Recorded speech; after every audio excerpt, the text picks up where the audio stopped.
मेरे बहुत ही प्रिय और बेहद सम्मानित साथियों, हृदय की असीम गहराइयों से अभिनंदन, बहुत बहुत हार्दिक स्वागत। साथियों, लव मैरिज और कुंडली मिलान सुनने में दोनों विपरीत ध्रुव वाले लग रहे हैं, बल्कि कहें कि एक दूसरे के विरोधाभासी लग रहे हैं। अगर कोई लव मैरिज करना चाहता है, उसने ये डिसीजन ले ही लिया है, तो सीधी सी बात है, वो यही कहेगा कि फिर आचार्य जी कुंडली मिलान क्यों करें, मुझे तो ये शादी करनी ही करनी है। चलिए, एक प्रश्न का आप उत्तर दीजिए कि आपको ये ऑप्शन दिया गया है। ऑप्शन क्या, बल्कि आपको आदेश दिया गया है और वो आदेश आपको मानना ही है। थोड़ी देर के लिए मानकर चलते हैं कि आपको आंखों पर पट्टी बांध करके चलना है। अब आंखों पर पट्टी बांध करके आपको चलना है, ये बात तो एकदम खरी है, पर आप क्या नेशनल हाईवे पार करना पसंद करेंगे आंखों पर पट्टी बांध करके, जहां पर की ट्रैफिक बहुत ज्यादा है, या फिर आप सुनसान खेत में चलना पसंद करेंगे, या सुनसान किसी पगडंडी में जहां पर आपको किसी प्रकार का कोई चोट, किसी दुर्घटना का कोई अंदेशा नहीं है। इतना तो आप कर ही सकते हैं ना। कुंडली मिलान करना न करना आपके ऊपर है, क्योंकि जीवन आपका है, शादी आप कर रहे हैं। परंतु जब बाद में किसी प्रकार की समस्या आती है, तब फिर वो सब अपनी कुंडलियां लेकर के दर दर ज्योतिषियों के पास में भटकते हैं। तो कहने का तात्पर्य यह है कि हम इस श्रृंखला में एक बहुत ही ईमानदारीपूर्ण और एक विशुद्ध प्रयास कर रहे हैं। प्रत्येक लग्न के बारे में चर्चा करेंगे। आज हम मेष लग्न की चर्चा करेंगे और इसके बाद में एक एक लग्न की चर्चा हम आगे के एपिसोड्स में करेंगे। प्रेम विवाह का डिसीजन लेने के बावजूद भी यदि आप कुंडली मिलान ठीक से कर लेते हैं, तो आपके यदि बहुत अच्छा जीवन आगे होने वाला है, तो उसको और अधिक आनंद पूर्वक बना सकते हैं। और यदि किसी प्रकार की समस्या है, तो उसका समाधान हम समय रहते ही कर सकते हैं। और तो और कुंडली देख करके माता पिता ये डिसीजन ले सकते हैं। छोटी उम्र में यदि बच्चा है, उसकी कुंडली देख करके भी डिसीजन ले सकते हैं कि क्या इसकी जन्म पत्रिका में सफल या असफल प्रेम विवाह का योग है। यदि असफल प्रेम विवाह का योग है, तो उसको किसी न किसी उपाय से रोका जा सकता है। कुछ व्यवहारिक उपाय होते हैं, कुछ एस्ट्रोलॉजिकल उपाय होते हैं। तो आज इसी गलतफहमी को दूर करने का हम प्रयास करेंगे कि जन्म पत्रिका में लव मैरिज के डिसीजन के बावजूद भी कुंडली मिलान क्यों जरूरी हो जाता है, और यदि पता चल जाए तो उसका समय रहते हम क्या उपाय कर सकते हैं। इसके लिए आप हमारे चैनल को सब्सक्राइब कीजिए और नियमित रूप से इस प्रकार के उपाय आपको मिलते रहेंगे। तो आइए साथियों, बिना किसी देरी के हम एक जन्म पत्रिका का विश्लेषण करते हैं जो कि मेष लग्न की है। और आप जो स्क्रीन पर अभी जो जन्म पत्रिका देख पा रहे हैं, ये 1 नंबर आप देख रहे हैं कि लग्न में लिखा हुआ है। 1 नंबर अर्थात मेष राशि होता है। तो ये जन्म पत्रिका हो गई एक मेष लग्न की जन्म पत्रिका। साथियों, आगे हम बढ़े इससे पहले एक बेहद जरूरी सूचना कि हम हमारे प्रत्येक एपिसोड के अंत में किसी न किसी जातक के प्रश्न का उत्तर देते हैं, और ये प्रश्न हमें प्राप्त होते हैं आप लोगों के ही द्वारा YouTube कमेंट के माध्यम से। साथियों, जब भी आपको अपना कमेंट लिखना हो, उससे पहले आपको लिखना है #आचार्य चंद्रकांत। उसके बाद आप अपना प्रश्न पूछिए, कमेंट लिखिए। साथ ही इसी एपिसोड से संबंधित एक प्रश्न हम आपसे इसी एपिसोड के अंत में पूछेंगे, उसका सही उत्तर साथ में लिखा होना बहुत जरूरी है। साथियों, प्रेम विवाह होता क्या है? मुझे जो इसकी परिभाषा समझ में आई है वो ये है कि विवाह तक, जिस संबंध में विवाह होने तक विशुद्ध प्रेम होने की गारंटी हो, वो प्रेम विवाह होता है। अब विवाह के बाद में प्रेम रहेगा नहीं रहेगा, ये दोनों की कुंडलियों पर, उनकी दशाओं अंतरदशाओं पर और उनकी आपस की बॉन्डिंग पर निर्भर करता है। तो साथियों, सफल प्रेम विवाह मेष लग्न की जन्म पत्रिका में हम कैसे डिसीजन ले सकते हैं? आपकी यदि मेष लग्न की जन्म पत्रिका है, तो आप अपने हाथ में जन्म पत्रिका उठा करके रखिए।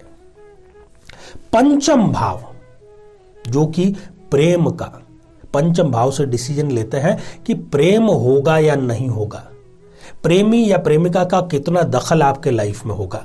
दूसरा भाव है सप्तम भाव, जो कि दाम्पत्य जीवन का भाव है। प्रेम, प्रेम के बाद में विवाह, और अब आ जाइए आप नवम भाव। नवम भाव जो कि भाग्य भाव है। अब आपने प्रेम कर लिया, उसके बाद में आपने विवाह कर लिया, तो इस प्रेम विवाह के बाद में आपका भाग्य उदय होगा या आपके दुर्भाग्य का उदय होगा, ये कुछ परिस्थितिजन्य साक्ष्यों पर निर्भर करता है।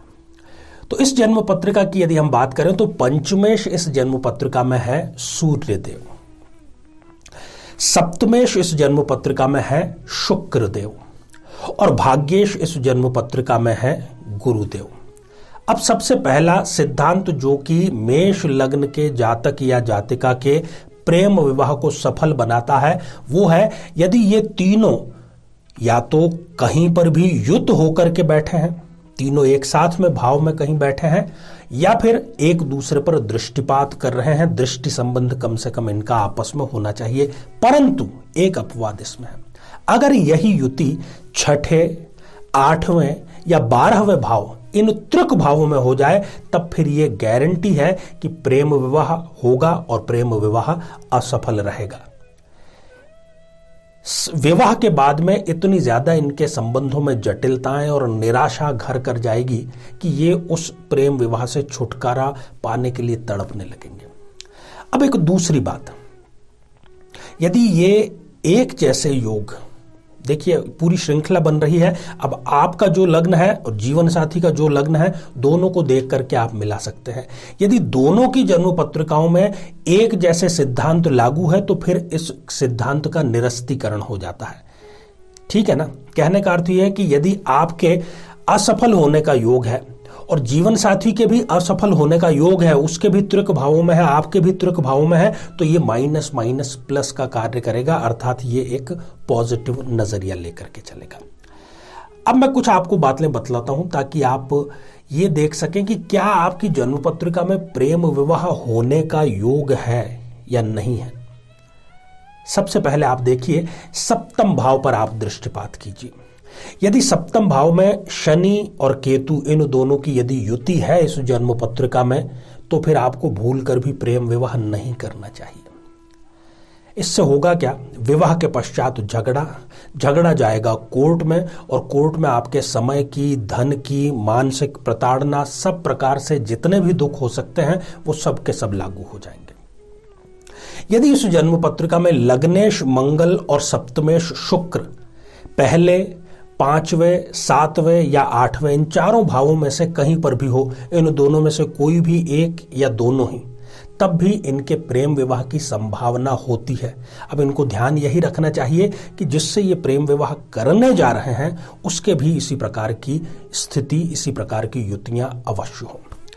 प्रायः ये भी देखा गया है कि यदि लग्न में चंद्रमा है तो लग्न में चंद्रमा व्यक्ति को बहुत ज्यादा इमोशनल, और जब वो किशोर अवस्था में होता है, कॉलेज में होता है, या नई नई जब उसकी नौकरी लगती है, तब वो किसी न किसी ऐसे व्यक्ति से टकराता है जिससे वो प्रेम विवाह कर बैठता है, और खास तौर पर ये असफल ही होता है। कारण होता है इनके सासू माँ और इनके स्वयं की माँ, इन दोनों के बीच में कुछ मतभेद होते हैं, और वो मतभेद का बीजारोपण होने के बाद में वो एक वटवृक्ष का रूप धारण करते हैं, और वो जाकर के फिर इस संबंध को विच्छेद करने का कार्य कर देते हैं। अंतिम बात यहां पर मैं ये कहता चलूं कि यदि इस जन्म पत्रिका में शुक्र राहु के साथ में या शुक्र शनि के साथ में, शुक्र राहु या शनि इन दोनों में से किसी के भी साथ में यदि युति करके बैठा है, तो इनकी दशाओं अंतरदशाओं में ये जातक या जातिका बहुत जिद्दी हो जाएगी। प्रेम विवाह के लिए वो घर वालों को भी उकसाने का कार्य करेगी, बगावती तेवर वो अपना लेगा या अपना लेगी। बहुत ही शौकीन मिजाज वो व्यक्ति होता है, परंतु विख्यात भी बहुत होता है। एक बार जब उसको चोट लगती है, वो चोट से उबर जाता है, और उसके बाद में वो अपने जीवन का एक नया लक्ष्य लेकर के चलता है। परंतु मैं ये समझता हूं कि हमें चोट खाना ही क्यों। अगर आपके हाथ में टॉर्च है, आपको अंधेरे पथ में भी चलने में कोई परेशानी नहीं होनी चाहिए। और ज्योति शब्द आया है यहां पर, इसका कार्य ही यही है कि आपको भविष्य को लेकर के सावचेत करने का कार्य करती है। तो साथियों, श्रृंखला आप पूरी देखिए, पूरी इसलिए देखिए कि आप अपने लग्न से संबंधित तो एपिसोड देखिए ही देखिए, और अपना जो भावी जीवन साथी है, यदि आप माता पिता की भूमिका में हैं तो दोनों बच्चों के लग्न से संबंधित एपिसोड देखिए ताकि आप किसी डिसीजन पर ले जाएं। मैं आपसे यह वादा करता हूं कि ये सभी सिद्धांत शोधपूर्ण और यूनिवर्सली एप्लीकेबल है। निश्चिंत रहे आप। तो आइए साथियों, अब हम बढ़ते हैं आज के हमारे कमेंट के चरण की ओर। आज हमने कमेंट शामिल किया है शर्वानी जी का, जो कि उन्होंने लिखा है थाने महाराष्ट्र से। आपके तलाक जो है उसकी स्थिति बनी हुई है, दाम्पत्य जीवन में बहुत ज्यादा खटास आ गया है, बहुत कम समय में ही आपकी जो शादी है वो टूटने की कगार पर आ गई है। देखिए, आप प्रबल रूप से मंगली हैं, पता नहीं आपने प्रबल रूप से इस मंगली का कोई उपाय किया है नहीं किया है। आपने चाहे कोई उपाय किया है या नहीं, आप अब भी उपाय कर सकते हैं।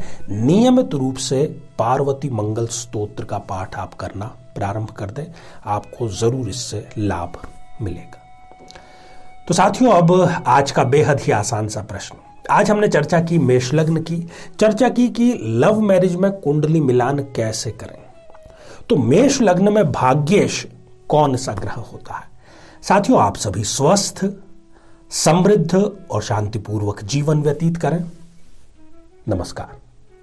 जीवन में किसी समस्या का सामना कर रहे हैं, जैसे कि शादी में देरी होना, पति पत्नी में मनमुटाव या तलाक तक की नौबत आ जाना, संतान का प्राप्त न हो पाना, नौकरी या धन प्राप्ति में बाधा आना, जीवन के प्रत्येक क्षेत्र में किसी न किसी प्रकार की बाधा आना, तो आज ही अपनी जन्म पत्रिका का संपूर्ण विश्लेषण करवाएं और पाएं समस्या से सदैव के लिए मुक्ति।